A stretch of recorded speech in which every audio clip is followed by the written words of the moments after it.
கவலை இறையடியானின் பண்பில் இறைமறை கூறாத ஒன்று. என் நேசனே, தங்கள் தலைகளுக்கு மேல் வாள்கள், எதிரிகள் குனிந்தால் மரணத்தை எதிர்கொள்ளும் நிலை. இறைத்தூதர் அந்த நேரத்தில் கவலை கொண்ட தன் தோழருக்கு சொன்ன வார்த்தை, கவலை வேண்டாம், இறைவன் நம்மோடு இருக்கின்றான்.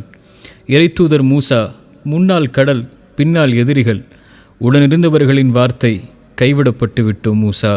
இறைத்தூதர் மூசா கூறினார், ஒருபோதுமல்ல, என் இறைவன் என்னோடு இருக்கிறான், அவன் எனக்கு வழிகாட்டுவான்.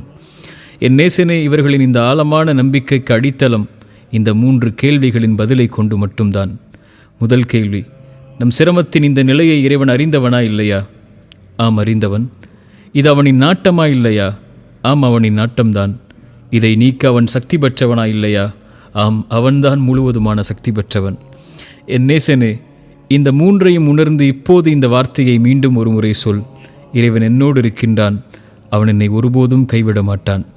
இந்த உணர்வின் வார்த்தை தான் இறைத்தூதரை குகையின் இருள்களில் பாதுகாத்தது, மூசா நபியை கடலை பிளக்க வைத்தது. அவர்களை பாதுகாத்த அதே வார்த்தை உன்னையும் என்னையும் எப்படி பாதுகாக்காமல் போய்விடும்? ஆனால் என் நேசனே, இறைவனை உன்னோடு இருக்க ஆசைப்படும் நீ அவனோடு இருக்கின்றாயா?